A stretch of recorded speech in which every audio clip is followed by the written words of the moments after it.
Welcome to Shadows and Gods, where ancient myths rise from the darkness and legendary worlds come alive.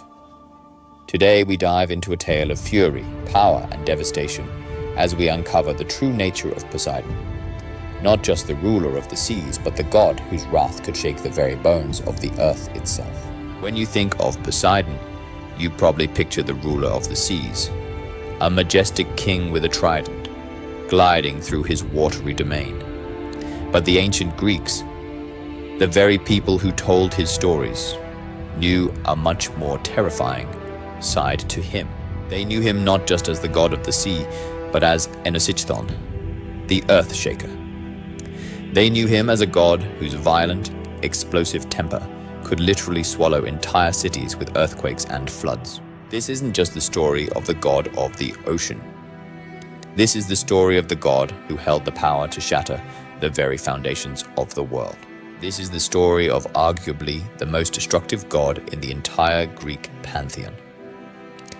To understand the sheer scale of Poseidon's destructive power, we have to go back to the very beginning, to a time of cosmic paranoia and celestial warfare. Poseidon was a son of the Titans, Cronos and Rhea. His father, Cronos, lived in constant fear of a prophecy that said his own children would one day overthrow him, just as he'd overthrown his own father. His solution was monstrously simple. As each of his children was born, he swallowed them whole. One by one, Hestia, Demeter, Hera, and Hades were consumed, imprisoned in the gut of their tyrannical father. Poseidon was next. Born into a world that only promised an eternity of darkness, he too was swallowed. His first taste of existence, a suffocating prison. But the youngest, Zeus, was saved by his mother's clever plan, and would later return to free his siblings. Imagine that moment of release. It wasn't a gentle birth, but a violent disgorging. A sudden explosion back into the light after an age spent in darkness. This was the violent dawn of the Olympians, and it set the tone for everything that came next. A war that would define the cosmos, the Titanomachy. For 10 brutal years, gods and titans clashed. During this war, Poseidon and his brothers freed the Cyclopes, the one-eyed master craftsmen locked deep within the earth. As thanks, they forged weapons of immense power for the Olympians. For Zeus, the lightning bolt. For Hades, the helm of darkness. And for Poseidon, they crafted his iconic symbol, the trident. This was no mere fishing spear. It was a conduit for his divine rage, a tool that could command the oceans and, more terrifyingly, crack the very bedrock of the world. When the war was finally won, the three brothers, Zeus, Hades, and Poseidon, drew lots to divide the universe. Zeus claimed the heavens, becoming king of the gods. Hades drew the underworld, becoming ruler of the dead. And Poseidon. Poseidon was given the seas. You could almost argue it was a domain he resented. While Zeus ruled from the glorious peak of Mount Olympus, Poseidon ruled from a kingdom beneath the waves, a realm often seen as secondary. This sense of being slighted may have fostered a deep-seated jealousy and a dangerously short fuse. He was equal in dignity to Zeus, but not in power, and this imbalance would fuel a lifetime of catastrophic tantrums. To the ancient Greeks, whose world was a jagged landscape of islands, perched on volatile fault lines, an earthquake wasn't just a natural disaster. It was a terrifying, intimate display of divine fury. And the god they blamed for it all was Poseidon. His most feared title wasn't Lord of the Sea. It was Minotaur, the earth shaker. When the ground buckled and split, when cities crumbled, it was understood that Poseidon had struck his trident against the earth in a fit of rage. This power made him fundamentally different from his brothers. Zeus could strike a single man with a bolt of lightning. Hades could claim your soul after death. But Poseidon could obliterate entire civilizations in an instant. He could pull the rug out from under the world, erasing everything you had ever built. His anger wasn't targeted. The sea was just one weapon in his arsenal. Sure, he could drown you with a tsunami, but he could also simply make the ground beneath your feet open up and swallow you. This dual dominion over sea and earth made him a constant ambient threat. Every sailor who prayed for calm seas knew that the same god could shatter the very port they were sailing towards. He was a protector of seafarers, but he was also a walking natural disaster, a deity whose displeasure could rewrite the map. If you want a perfect example of Poseidon's petty, vindictive nature, look no further than the contest for the city of Athens. The growing city was a prize that both he and his niece, the wise goddess Athena, desperately wanted. A competition was arranged, judged by the city's king, Cyclopes. Whoever gave the city the better gift would become its patron. Stepping forward with all the arrogance of a god used to getting his way, with brute force, Poseidon struck the rock of the Acropolis with his trident. The stone split with a thunderous crack, and a spring erupted from it, a spectacular display of raw power. Water in a sun-baked land should have been a game-winning gift. But when the people rushed to taste it, they recoiled. The water was salty, as briny and useless as the sea itself. Then came Athena. She didn't put on a show. She simply knelt, quietly planted a seed, and from it grew the world's first olive tree. Her gift was one of subtlety and foresight.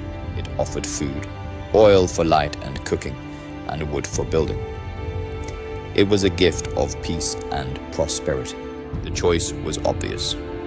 The people chose Athena, and the city was named Athens in her honor. Poseidon was incandescent with rage. He had been publicly humiliated, his raw power judged as inferior to a simple tree, and his response, not a grudging acceptance, but pure destructive spite. He unleashed the full fury of his domain, sending a monstrous flood to inundate the plains, submerging the lands of the very people he had wanted to rule. If he couldn't have their worship, he would give them his wrath. It was the act of a divine sore loser, and it sent a clear warning to the Greek world. Do not cross Poseidon. Poseidon's ability to hold a grudge was legendary, and his fury wasn't just for his fellow gods. Mortals who dared to cross him learned a hard lesson, as King Laomedon of Troy found out. In a strange turn of events, Poseidon and Apollo were forced into servitude under the Trojan king. Some say as punishment from Zeus for a failed rebellion. Their task, to build an impenetrable wall around the city of Troy. Poseidon, the earth-shaker, became a mason, hewing massive stones and setting them with divine precision. He and Apollo built a masterpiece, walls so strong they were said to be indestructible. They held up their end of the bargain. But King Laomedon was a greedy man. When the year was up and the gods came to collect their wages, Laomedon refused to pay. He cheated them. He even had the nerve to threaten them. Cheating a mortal is one thing. Cheating two powerful gods, that's an act of supreme foolishness. Apollo sent a plague to ravage the city. But Poseidon's revenge was, as always, more direct and monstrous. He summoned a Cetus, a terrifying sea monster, from the depths. This beast, carried inland on a flood tide, began to terrorize the countryside, snatching people from the plains. The oracles declared that the only way to appease the monster was for Laomedon to sacrifice his own daughter, Hesione. The king's betrayal had brought a living nightmare to his shores. Poseidon didn't just strike Laomedon down, and even after the hero Heracles slew the monster, Poseidon's grudge against Troy lingered for generations, leading him to side with the Greeks in the infamous Trojan War. If the stories of Athens and Troy show Poseidon's brand of large-scale destruction, his role in the Minotaur's creation reveals a different, more twisted side to his wrath. It shows a god whose punishments could be deeply personal, psychologically cruel, and hideously creative. The story starts with Minos, king of Crete, who wanted to prove he had the gods' favor. He prayed to Poseidon to send him a sign, a magnificent bull from the sea, which Minos swore he would then sacrifice in the god's honor. Poseidon obliged. He sent forth from the waves a perfect, pure white bull, a creature of divine beauty. The sign worked, and the people of Crete accepted Minos as their rightful king. But when it was time to hold up his end of the deal, Minos couldn't do it. The bull was just too beautiful to kill. In an act of breathtaking arrogance, he kept the divine bull for his own herds and sacrificed a lesser one in its place, hoping the god of the sea wouldn't notice. Poseidon noticed, and his punishment wasn't an earthquake or a flood. It was a generational curse designed to be a permanent, living monument to Minos's broken oath. Poseidon cursed Minos's wife, Queen Pasiphae, with an unnatural and overwhelming lust for the very bull her husband had failed to sacrifice. Driven mad by this divine curse, the queen had the master craftsman Daedalus build a hollow wooden cow. Hiding inside, she tricked the bull, and from their unnatural union, a monster was born. The Minotaur, a creature with the body of a man and the head of a bull. This was Poseidon's masterpiece of revenge, not just a death, but a permanent, living symbol of Minos's sacrilege and shame. The monster had to be hidden away in a labyrinth, a constant source of terror, festering in the heart of Minos's kingdom. It was a chilling testament to Poseidon's supernatural cruelty. Perhaps the most famous example of Poseidon's relentless and unforgiving wrath is his decade-long persecution of one single mortal, the hero Odysseus. Most gods might get angry, but their attention would eventually wander. Not Poseidon. His hatred was a marathon, a slow, grinding campaign of suffering that spanned an entire ocean. And it all started with one fateful encounter.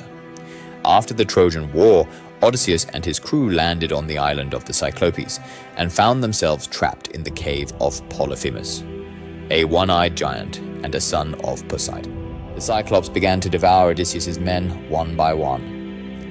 In a desperate move, Odysseus got the giant drunk, and when Polyphemus passed out, Odysseus and his men drove a sharpened, burning stake into his single eye. As they escaped, Odysseus, in a moment of fatal pride, couldn't resist taunting the blinded giant. He shouted his real name, making sure Polyphemus knew exactly who had defeated him. Humiliated, Polyphemus prayed to his father, Poseidon, for vengeance. And Poseidon listened. What followed wasn't a quick death. That would have been too easy.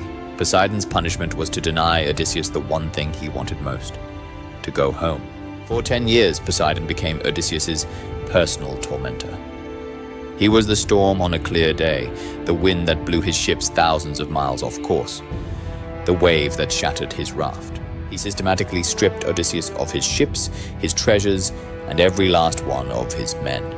Zeus himself noted that Poseidon was implacably angry, and that his rage was the only reason Odysseus couldn't get home. This wasn't a god enforcing a rule. This was a personal vendetta. The vast, unforgiving sea became a prison, and Poseidon was the warden, ensuring his son's tormentor suffered every single day. From the flooded plains of Athens to the walls of Troy, from the birth of the Minotaur to the 10-year torment of Odysseus, the message is brutally clear. Poseidon's power was a terrifying force of nature, but his true destructiveness came from his character. He was moody, vengeful, and profoundly insecure, a god whose wounded pride demanded catastrophic retribution. While other gods were feared for their specific domains, Ares for battle, Hades for death, Poseidon's danger was more fundamental. He wielded the power to unmake the world itself. The title, God of the Sea, feels like an understatement. The ocean was merely his favorite weapon. His true realm was chaos. The quake, the flood, the rift in the earth that devours everything without warning. He wasn't just a ruler of the waters below Olympus. He was the force that made the world tremble. And in the vast, unpredictable tapestry of Greek myth, Poseidon stands not as a god of calm seas, but as the eternal reminder that even the gods fear the deep places of the earth.